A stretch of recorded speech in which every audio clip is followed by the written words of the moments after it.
दोस्तों आजकल जितने भी कंपटीशन एग्ज़ाम हो रहे हैं उनमें इससे संबंधित सवाल पूछे जा रहे हैं और इससे संबंधित सवाल यदि आपको आता है तो आप आसानी से बना सकते हैं।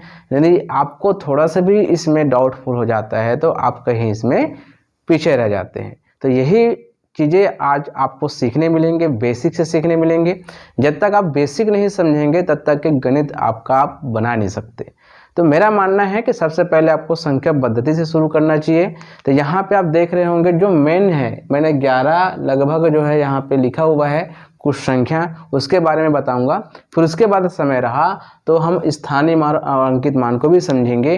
तो चलिए शुरू करते हैं आज की वीडियो। मैं हूँ पीके साहू, मेरे यूट्यूब चैनल में आप सभी का स्वागत करता हूँ। तो सबसे पहले आपके सामने दिख रहे हैं प्राकृत संख्या, जिसे हम प्राकृतिक संख्या भी कहते हैं, जिसको काउंट करने के लिए उपयोग किया जाता है। ऐसा संख्या जिसको काउंट करने के लिए उपयोग किया जाता है, गिनती गणना करने के लिए उपयोग किया जाता है, वो सभी संख्याएं क्या कहलाता है? प्राकृत संख्या कहलाता है। जीरो को छोड़ करके यहाँ पे जितने भी आपको संख्याएं दिखेगी वो सभी क्या कहलाते हैं? प्राकृत संख्या कहलाते हैं।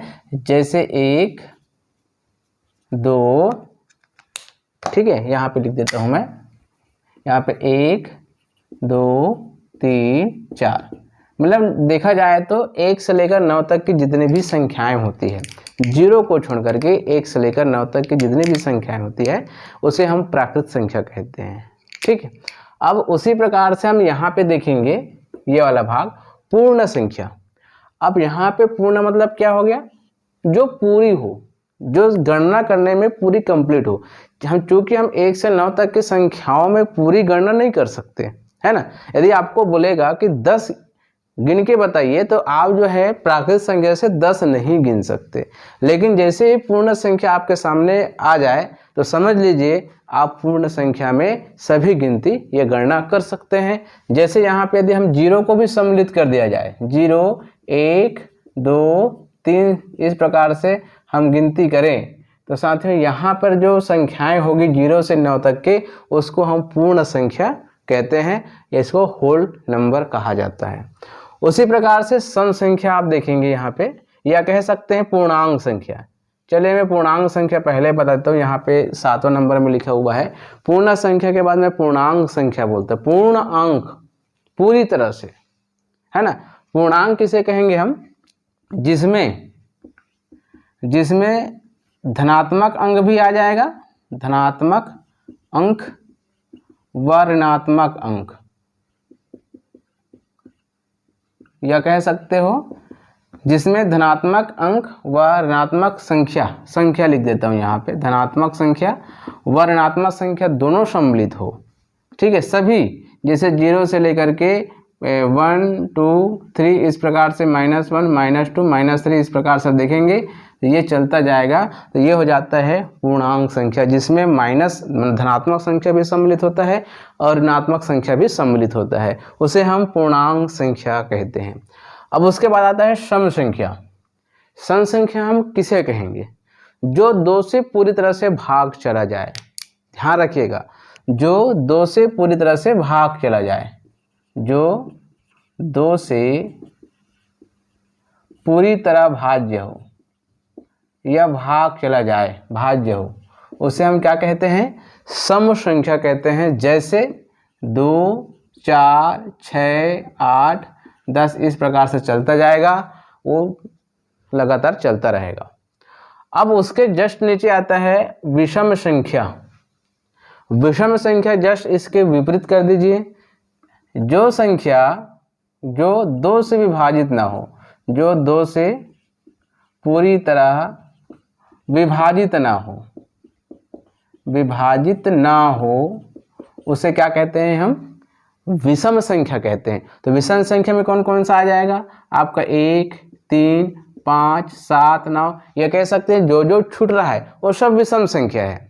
या कह सकते हैं जिस संख्या के अंत में 2, या कह सकते हैं 0, ठीक है, 0 भी हम इसमें सम्मिलित कर, 0, 2, 4, 6, 8, 10 इस प्रकार से जो संख्याएं चल रहा हो, 0 को भी हम सम संख्या कहते हैं। ध्यान रखिएगा, 0 को भी हम यहाँ पे सम संख्या कहते हैं कि 0 जो है 2 से भाग चला जाता है। तो 0, 2, 4, 6, 8 ये संख्याएं किसी भी संख्या के इकाई में हो वो सभी सम संख्या कहलाएगा। और जिस संख्या की इकाई में 1, 3, 5, 7, 9 हो या ऐसा आपको दिख रहा है इकाई में, तो सभी क्या है आपका विषम संख्या होगा। अब आता है यहाँ पे देखिए, मैंने भाज्य संख्या लिखने के लिए भूल गया था, ये होता है भाज्य संख्या।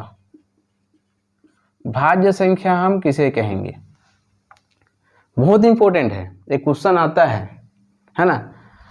तो ये क्वेश्चन कैसा बनेगा, जो संख्या स्वयं व एक के अलावा अन्य संख्या से भाग चला जाए या चला जाता है वो क्या कहलाता है आपका भाज्य संख्या। या इसी को कह सकते हैं जिसके या जिस संख्या के 2 से अधिक गुणनखंड हो, 2 से, ध्यान में बोल रहा हूँ उसको लिखिए, 2 से अधिक गुणनखंड हो, उसे क्या बोलेंगे हम भाज्य संख्या कहेंगे। जैसे मान लीजिए यहाँ पे मैं 1 लिखता हूँ, 2 लिखता हूँ, तो यहाँ पे मैंने लिखा है भाज्य संख्या जो संख्या स्वयं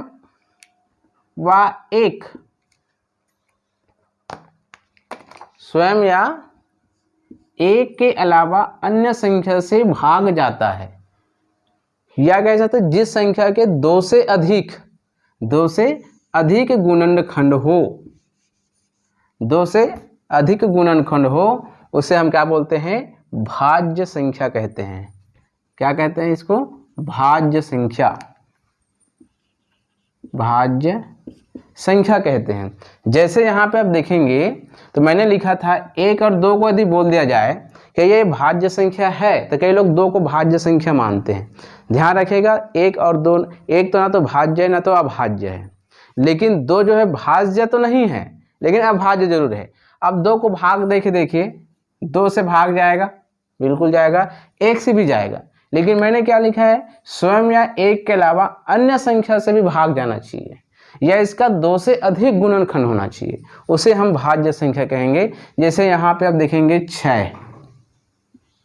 6 को देखिए, है ना, या पहले लेते हैं 4 को देखिए, ये 1 से भी जाएगा, 2 से भी जाएगा और ये 4 से भी जाएगा। तो ये 1 और स्वयं के साथ तो जा रहा है भाग, उनके साथ साथ 2 से भी भाग जा रहा है, मतलब 2 से अधिक गुणनखंड है। देखिए 2 से अधिक गुणनखंड भी है और साथ ही साथ अन्य संख्या से भी भाग जा रहा है, तो इसे बोलते हैं भाज्य संख्या। ठीक, उसी को देखते हैं आगे, जो है अभाज्य संख्या देखते हैं। अभाज्य संख्या, तो अभाज्य संख्या किसे कहेंगे, यहाँ पे जो स्वयं और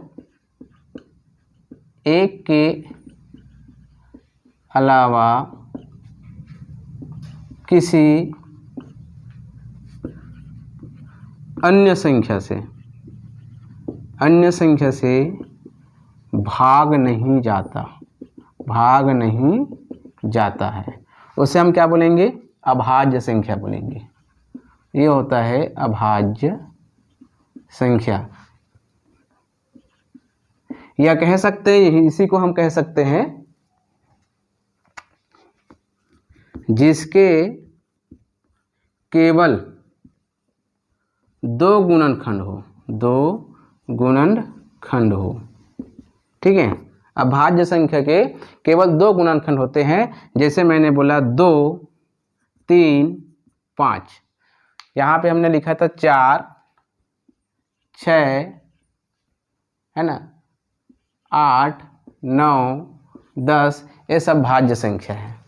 और अभाज्य संख्या यहाँ पे आप देखिए 2, ये 2 के अलावा 1 से जाएगा, ये 3 जो है 3 के अलावा और 1 से जाएगा, 5 और 1 से जाएगा। तो मैंने क्या लिखा है जो स्वयं और एक के अलावा किसी अन्य संख्या से भाग नहीं जाता अभाज्य संख्या होता है। तो देखिए 2 स्वयं के अलावा एक से जा रहा है और किसी और से भाग नहीं जाएगा। 3 को आप देख सकते हो, 5 को आप देख सकते हो, उसी प्रकार से 7 हो जाएगा, 7 के बाद 9 तो नहीं होगा, 11 हो जाएगा, 11 के बाद 13 हो जाएगा, 13 के बाद 17 हो जाएगा। तो इस प्रकार से आप देखेंगे तो ये सभी संख्याएं क्या कहलाती है, अभाज्य संख्या कहलाती है। अब आगे हम देखते हैं, इसको मिटा रहा हूं मैं ऊपर का, इसको थोड़ा सा आप लोग चाहे तो स्क्रीनशॉट लेकर के आप जो है इसको आप नोट कर लीजिए, फिर मैं इसको मिटा देता हूं।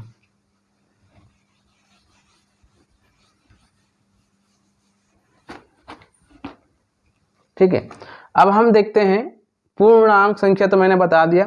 परिमेय संख्या यहाँ पे लिखा है, परिमेय संख्या।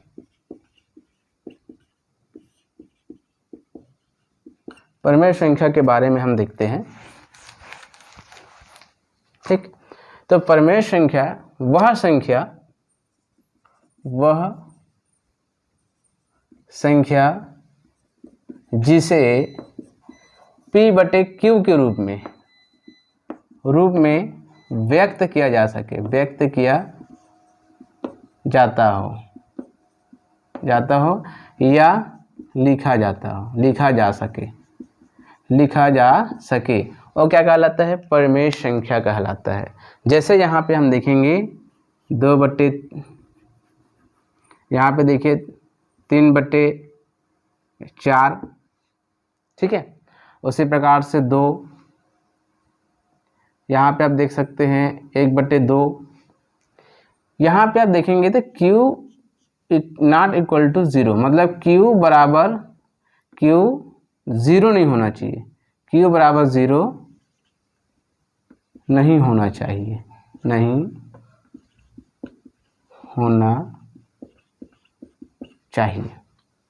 ठीक है। ये आपको ध्यान रखना है।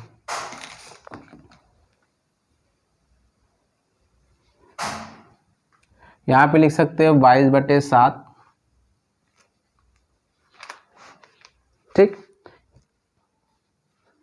आपको समझ में आ गया परिमेय संख्या किसे बोलते हैं, वह संख्या जिसे P/Q के रूप में व्यक्त किया जाता हो या लिखा जा सके, जिसमें Q जो होता है ये नॉट इक्वल टू 0, मतलब P/Q होना चाहिए। जैसे हम 2/0 लिख देंगे तो क्या आ जाएगा, ये अनंत हो जाएगा, क्योंकि 0 के पहाड़ा में 2 कभी नहीं आता है ना। इसीलिए बोला गया है कि Q नॉट इक्वल टू 0, मतलब Q का मान 0 नहीं होना चाहिए, मतलब जो उसके जो हर है, ये अंश है, अब ये जो हर का मान 0 नहीं होना चाहिए, तो इसे हम बोलते हैं परिमेय संख्या, ठीक है।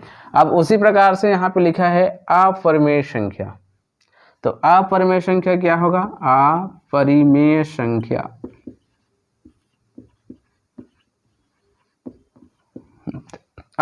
संख्या जिसे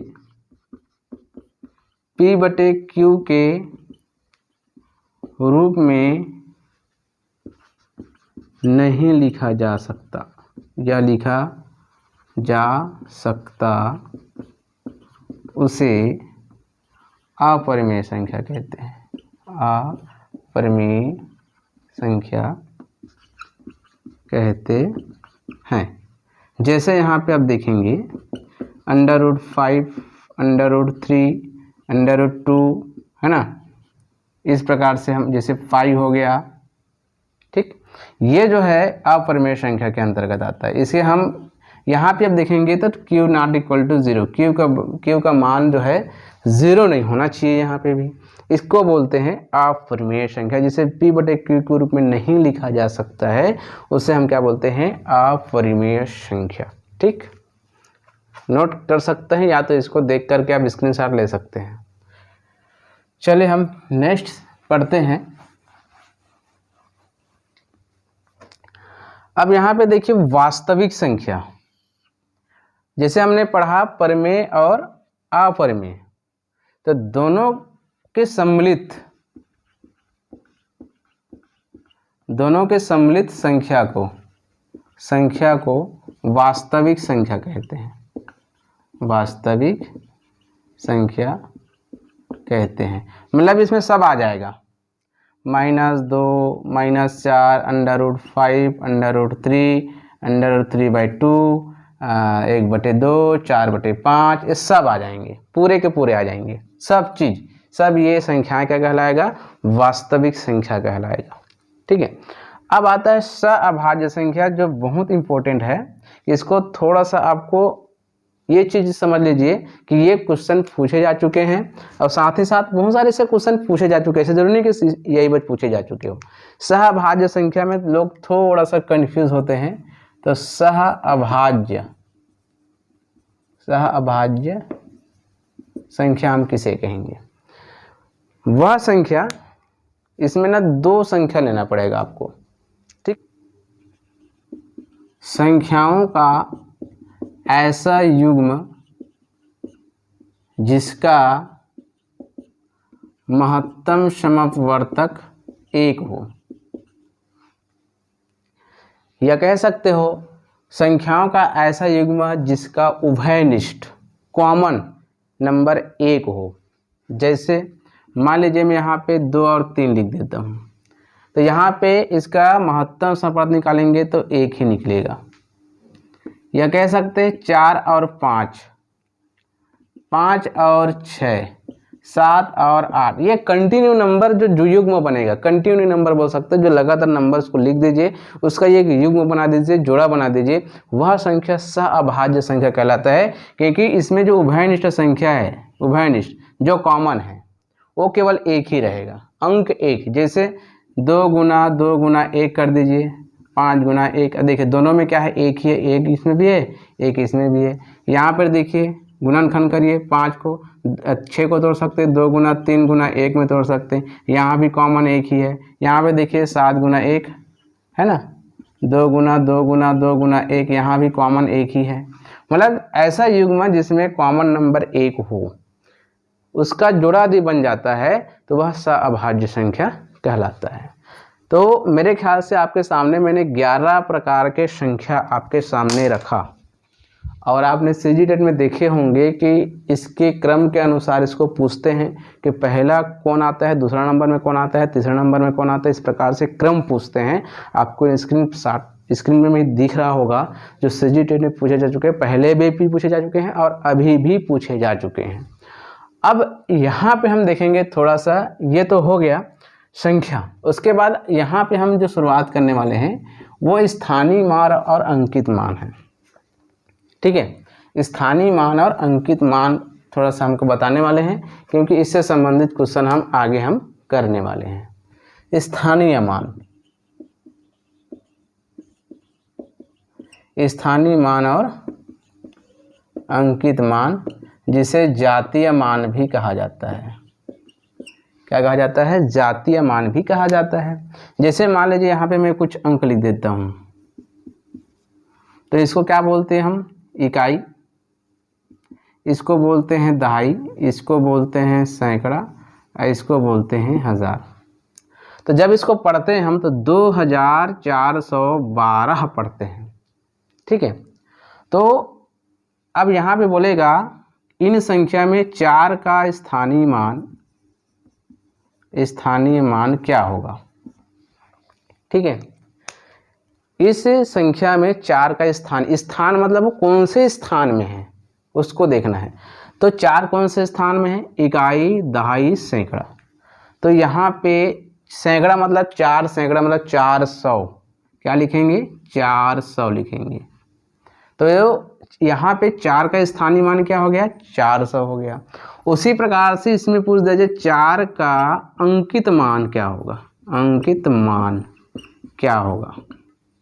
तो अंकित मान वो जहाँ पे स्थान है, जहाँ पे वो रखा गया है, वो अंकित हो गए वहाँ पे, है ना।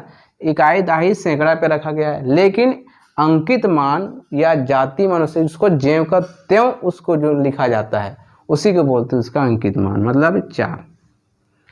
इसका 4 का अंकित मान क्या होगा? 4। 2 का अंकित मान क्या होगा? 2। और 1 का अंकित मान क्या होगा? 1। और 2, यहाँ पे भी 2 का अंकित मान क्या होगा? 2। लेकिन यहीं पे आपको बोल दिया जाए कि 2 का चलो यहाँ पे लिख देता हूँ मैं 3, तब समझ में आएगा क्योंकि 2 डबल हो जाएगा।